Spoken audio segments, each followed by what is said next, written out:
নিশিরাতের ভোটের পর নিশিরাতের হরতাল, আওয়ামী লীগের জঙ্গি স্টাইল নিয়ে তোলপাড়। জানাবো চলন্ত বাসে ডাকাতি ও শ্লীলতাহানির লোমহর্ষক বর্ণনা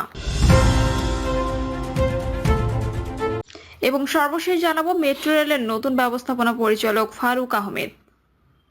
শুনছিলেন সংবাদ শিরোনাম, এবারে বিস্তারিত। নিশিরাতের ভোটের পর নিশিরাতের হরতাল, আওয়ামী লীগের জঙ্গি স্টাইল নিয়ে তোলপাড়। নিয়তির কি নির্মম পরিহাস! জঙ্গি তত্ত্ব ফেরি করে টানা 16 বছর ক্ষমতায় থাকা পতিত স্বৈরাচার আওয়ামী লীগকে বেছে নিতে হলো সেই জঙ্গি স্টাইলই। এ নিয়ে তোলপাড় সামাজিক যোগাযোগ মাধ্যম। অন্যদিকে নিশিরাতের ভোটের পর নিশিরাতে হরতাল পালনের ইতিহাস গড়ে ব্যাপক হাস্যরসের সৃষ্টি করেছে দলটির আত্মগোপনে থাকা নেতাকর্মীরা। গতকাল পূর্ব ঘোষিত হরতাল কর্মসূচি ছিল ফ্যাসিস্ট আওয়ামী লীগের গণহত্যা চালিয়ে হাসিনার ভারত পালানোর পর আওয়ামী লীগের এটা ছিল দ্বিতীয় হরতাল। অথচ রাজধানী ঢাকা সহ সারা দেশের সাধারণ মানুষ তা টেরই পায়নি। জনরোষ থেকে বাঁচতে বিদেশ পালিয়ে গেছে দলটির বেশিরভাগ শীর্ষ নেতা। দেশে থাকা বাকি নেতাকর্মীরাও রয়েছেন আত্মগোপনে। এমন অবস্থায় গায়েবী কর্মসূচি দিয়ে ফেসবুকে ট্রলের শিকার ফ্যাসিস্টরা। জানা যায়, হরতালের আগের দিন রাতে মানুষ মধ্যরাতে যখন গভীর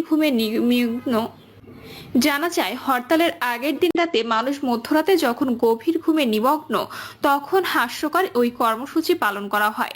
তাই কেউ টেরই পায়নি যে দেশের কোথায় হরতাল কর্মসূচি পালিত হয়েছে। তবে ফেসবুকে ফ্যাসিস্ট আওয়ামী লীগের পোস্ট দেখে কেউ কেউ বুঝতে পারে নিশিরাতের ভোটের মধ্যেই আগেই রাতেই হরতাল কর্মসূচি পালিত হয়ে গেছে। গেল 17 ফেব্রুয়ারি রাতে ভারত পলাতক শেখ হাসিনা ফেসবুকে বক্তব্য দেওয়ার পর গভীর রাতে সারা দেশে হরতাল সমর্থনে মশাল মিছিল বের হয়। সাতক্ষীরার মেটে পথে মিছিলে দেখা যায় সন্ত্রাসী ও জঙ্গি স্টাইলে 6 জন মানুষ বোরকা পরে মুখ সম্পূর্ণ ঢেকে মশাল নিয়ে মিছিল করছেন। চট্টগ্রামের জামাল খান, ফরিদপুরের সালনা, ঢাকার মীর হাজির বাগ, নারায়ণগঞ্জের বালুর মাঠ, রূপগঞ্জ, বগুড়ার সারিয়াকান্দি, বান্দরবানের জঙ্গল, সুনামগঞ্জের তাহিরপুর, ভোলা, পটুয়াখালী, ফেনী সহ কিছু জেলা নিষিদ্ধ সংগঠনের মতো প্রায় একই স্টাইলে মিছিল করে। মিছিল মানে গভীর রাতে 5 থেকে 20 জন মানুষ হাতে জ্বলন্ত মশাল নিয়ে জনমানবহীন জঙ্গলের ধারে, ক্ষেতের জমির আলে, গ্রামের কাঁচা রাস্তায়, জঙ্গলের ধারে, বনের ভিতরের পায়ে হাঁটা সরু পথে মিছিল করেছে। আওয়ামী লীগের এই মিছিল সোশ্যাল মিডিয়ায় ভাইরাল হলেও হরতাল জনজীবনে কোনো প্রভাব ফেলেনি। গভীর রাতে শেয়ালের মতো আওয়ামী লীগের এই ডেভিলরা হরতালের সমর্থনে তথাকথিত মিছিল করছে এবং তা সোশ্যাল মিডিয়ায় ছড়িয়ে দিচ্ছে। অথচ আইন শৃঙ্খলা বাহিনী ডেভিল ধরতে পারছে না।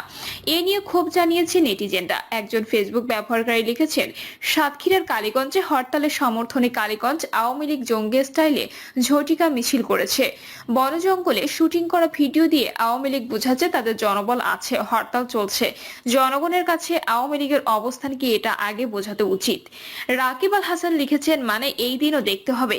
সারা দেশ বাদ দিলাম, কিন্তু গোপালগঞ্জে লীগের হাতে গোনা কয়েকটা লোক, তাও ঘুমটা দেওয়া। হায়রে চেতনা! আওয়ামী লীগ কোনো নেতাকর্মী তৈরি করতে পারেনি, এটা তার প্রমাণ। মোহাম্মদ তারিফ লিখেছেন, আগে দেশে হিরো আলমের অভিনয় দেখে মানুষ হাসতো, এখন আওয়ামী লীগের ভিডিও দেখে হাসে। তফাৎ শুধু সময়ের। মারুফ লস্কর লিখেছেন, নিশিরাতের ভোটের পর নিশিরাতের হরতাল। নাজিমুদ্দিন নামে একজন লিখেছেন, এর নাম হরতাল নয়, ফাজলামো। এসব চোরের মতো ছবি ছাড়া 3 শ্রেণী নিয়ে ঝোড়ের মধ্যে মিছিল করে দেখাচ্ছেন। এসব করে আরো সাধারণ নিরীহ কর্মীগুলোকে বিপদে ফেলছেন। চিটারের মতো কোথাকার কবেকার ভিডিও এডিট করে দেখাচ্ছেন। এসব দেওয়ার আগে নেতাদের বিদেশ থেকে দেশে আসতে বলেন।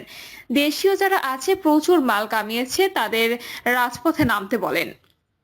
যাহারা বিদেশে না গিয়ে দেশেই আছে তাদের সরাসরি কর্মীদের নিয়ে মাঠে আসতে বলেন। চলন্ত বাসে ডাকাতি ও শ্লীলতাহানির লোমহর্ষক বর্ণনা। ঢাকায় ফেরি করে সুপারি ও খেজুরের গুড় বিক্রি করে 11 দিনে জমানো 1,20,000 টাকা নিয়ে নাটোরের বড়াই গ্রামের বাড়িতে ফিরছিলেন যুবক সোহাগ হোসেন ও তার সঙ্গী ওমর আলী। সোমবার রাতে ঢাকার গাবতলী থেকে ওঠা বাসে গাজীপুরের চন্দ্রা থেকে টাঙ্গাইলের মির্জাপুর এলাকার মাঝপথে চলন্ত পথে তাদের সর্বস্ব লুটে নিয়েছে একদল ডাকাত। ইউনিক রোড রয়্যালসের আমরি ট্রাভেলস নামের বাসের অন্য যাত্রীরাও ডাকাতদের হাত থেকে রক্ষা পাননি। ডাকাতির সময় দুই নারী যাত্রীকে ধর্ষণ করা হয়েছে বলে সামাজিক যোগাযোগ মাধ্যমে আলোচনা চলছে। তবে ভুক্তভোগী যাত্রীরা বলছেন, ডাকাতি হওয়া বাসটি নাটোরের বড়াইগ্রাম থানায় পৌঁছানোর পর দুই নারী যাত্রী পুলিশের কাছে শ্লীলতাহানির অভিযোগ করেছে। তবে বড়াইগ্রাম থানার ভারপ্রাপ্ত কর্মকর্তা বলেছেন, নারী যাত্রীদের নির্যাতন বা ধর্ষণের ঘটনার কথা কেউ তাকে বলেনি। বাসের যাত্রী সোহাগ হোসেন, ওমর আলী, মজনু আখন্দ এবং তাদের ব্যবসায়িক অংশীদার আবু হানিফ বাস আটকানোর পর থেকে রাত পর্যন্ত বড়াইগ্রাম থানায় অবস্থান করছিলেন। ঘটনাস্থল মির্জাপুর থানা এলাকা হওয়ায় বড়াইগ্রাম থানা পুলিশের পরামর্শে বৃহস্পতিবার সন্ধ্যায় মামলা করতে ভুক্তভোগীদের পক্ষ থেকে দুজন থানায় রওনা হয়েছেন। বৃহস্পতিবার সন্ধ্যায় ওমর আলী বলেন, ইতোমধ্যে নাটোরের পুলিশ সুপার তাদের বক্তব্য রেকর্ড করে নিয়ে গেছেন। বৃহস্পতিবার রাতে এই রিপোর্ট লেখার সময় মির্জাপুর থানার একটি টিম ঘটনা তদন্তে বড়াইগ্রাম থানায় অবস্থান করছিল। এ বিষয়ে মির্জাপুর থানার ওসি মোহাম্মদ মোশাররফ হোসেন বলেন, লোকমুখে শুনেছি ঘটনাটি মির্জাপুরে, তাই আমরা তদন্ত শুরু করেছি। বাস যাত্রীরা বলছেন, 40 জনের মতো যাত্রী নিয়ে সোমবার রাত 11টায় ঢাকার গাবতলী থেকে রাজশাহীর উদ্দেশ্যে বাসটি ছাড়ে। রাত 12টা 35 বাসে ডাকাতি শুরু হয়। 3 ঘন্টা ধরে ডাকাতি শেষে ঘুরিয়ে একই জায়গায় বাসটি নিয়ে গিয়ে রাত 3টা 52 ডাকাতেরা নেমে যান। তখন যাত্রীরা দেখতে পান তাদের অবস্থান মির্জাপুর থানা এলাকায় একটি পেট্রোল পাম্পের পশ্চিম দিকে।